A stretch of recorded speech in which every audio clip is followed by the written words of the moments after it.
జయశంకర్ భూపాలపల్లి జిల్లా కాళేశ్వరం పుష్కరాలు మూడో రోజు సందర్భంగా ఉప ముఖ్యమంత్రి భట్టి విక్రమార్క, రాష్ట్ర మంత్రి తుమ్మల నాగేశ్వరరావు స్వామివారిని దర్శించుకున్నారు. పుష్కరాలు మూడో రోజు పురస్కరించుకుని భక్తులతో కిటకిటలాడుతోంది. ఆర్టీసీ బస్సులు, ప్రైవేటు వాహనాల ద్వారా వివిధ ప్రాంతాల నుంచి భక్తులు కాళేశ్వరం చేరుకుని పవిత్ర స్నానాలు ఆచరిస్తున్నారు. అనంతరం దేవాలయానికి వచ్చి ముక్తేశ్వర స్వామిని దర్శించుకుంటున్నారు. స్వామివారి వీక్షణ కోసం భక్తులకు గంట నుంచి గంటన్నర సమయం పడుతోంది. భక్తులకు ఎలాంటి అసౌకర్యం కలగకుండా అధికారులు నిరంతరం పర్యవేక్షిస్తున్నారు.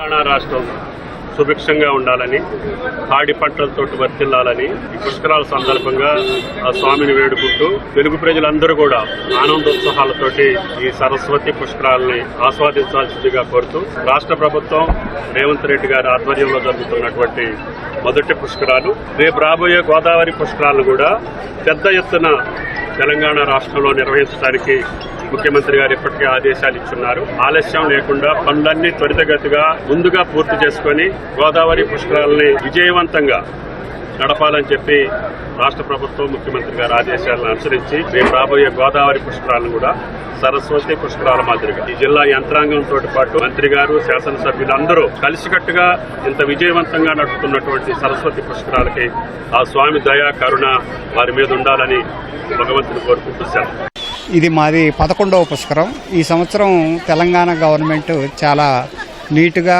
శుభ్రంగా పుష్కరాలకు సంబంధించినటువంటి అన్ని కార్యక్రమాలని బాగా నీట్గా నిర్వహిస్తున్నారు. కాబట్టి తెలంగాణ గవర్నమెంట్కి మా తరఫున ధన్యవాదాలు తెలియజేస్తున్నామండి. పుష్కరాలు చేయటం అనేది మన తెలుగు ప్రజలకి చాలా ప్రాముఖ్యమైంది. మన పెద్దలకి పుష్కర స్నానం చేసి పిండ ప్రదానం చేస్తే వాళ్ళ ఆత్మలు బాగా శాంతిస్తాయి. అందువల్ల ప్రతి సంవత్సరం మేము పుష్కర స్నానం చేసి పిండ ప్రదానం చేస్తాం. ఏర్పాట్లు బాగున్నాయి. ఇంకా వాటర్ ఇంకా ఫ్లోటింగ్ తక్కువ ఉంది, ఇంకా ఉంటే బాగుండేది. మేము నరసాపేట నుంచి ఫస్ట్ టైం వచ్చాము. పుష్కర ఏర్పాట్లు చాలా బాగా చేశారు. ఎక్కడ ఇబ్బంది అనేది ఏం జరగలేదు. చాలా బాగున్నాయి. థ్యాంక్స్ రేవంత్ రెడ్డి గారికి, సీఎం గారికి.